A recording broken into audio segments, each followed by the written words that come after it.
The footsteps grew closer, louder, as if they were crawling toward me in slow motion.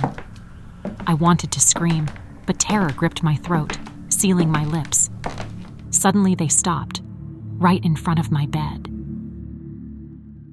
My name is Kelly, and if you ever attended a boarding school in the 80s or 90s, you may have heard whispers of her. That ghostly figure that prowled the halls at night. They called her Korsh Korsh, the woman in high heels, walking with an eerie, unhurried pace. They say she was a mother, a banshee, cursed to roam, searching endlessly for her missing daughter. She drifted from one dormitory to the next, from one boarding school to another. No one had ever seen her, but we all heard it. That terrible sound. Korsh. Korsh. Korsh. It echoed through the silence, sending shivers down every spine. I still get goosebumps when I think of it. And this is my story. That night, like any other, I was fast asleep before the lights went out. My dorm mates were still chattering, their voices blending with the sounds of the night. The dormitory housed around 30 girls, all crammed into bunk beds arranged in tight rows. I slept on the bottom bunk, the second one from the wall. My top bunkmate was absent that night, sick. I was alone. When the lights finally clicked off, plunging us into complete darkness, my eyes shot open. Something was wrong. The air felt thick, suffocating. I clutched my pillow, every muscle tense. Then I heard it. The door creaked open slowly, agonizingly. My heart raced. I didn't dare look. I couldn't. The darkness was oppressive, smothering. And then, there it was.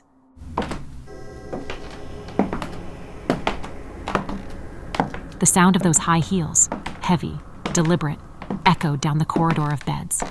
She was coming, and there was no mistaking it.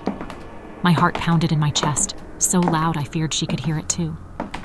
The footsteps grew closer, louder, as if they were crawling toward me in slow motion.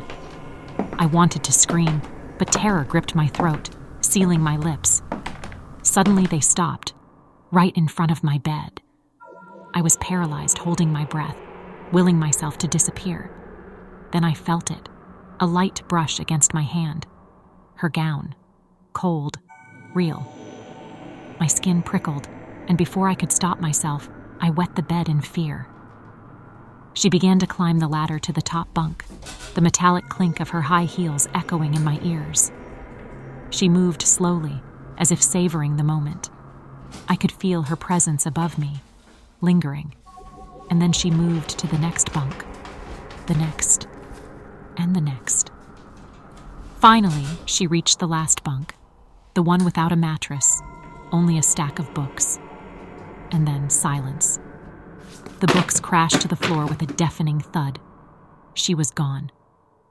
The next morning, the familiar 5:30 gong snapped me out of my haunted slumber. I had no idea how I'd managed to sleep. As I got ready for the day, I couldn't shake the feeling of dread. I wondered if anyone else had felt her presence that night. I didn't have to wait long. One of my classmates broke down in tears, saying she had heard the same footsteps, but had been too terrified to even move. It wasn't just me.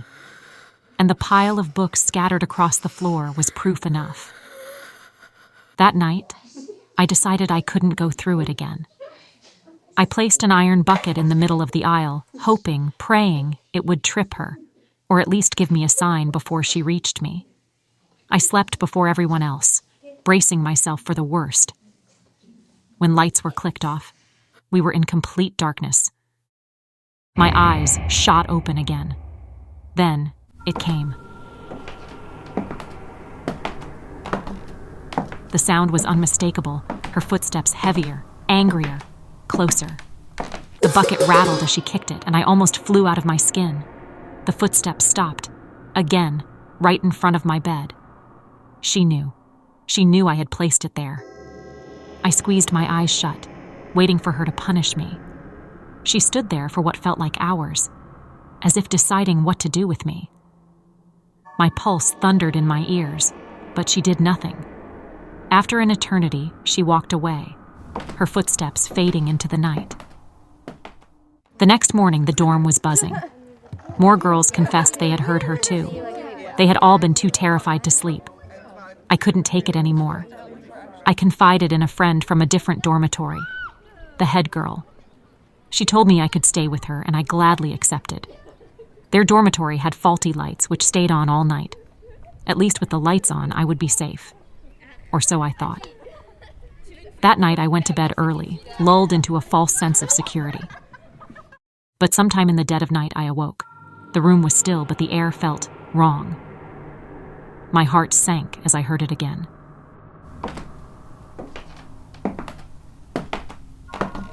This time I had to know.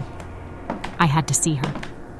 I opened one eye, just a sliver, pretending to sleep, but watching. There was nothing. No figure. But the footsteps continued, moving around the room as if she was there. And then, silence. I stayed away from my dormitory for a week, hoping the ghostly visits would end. When I finally returned, there were no more sounds, no more rumors. But the memory of those footsteps will haunt me forever.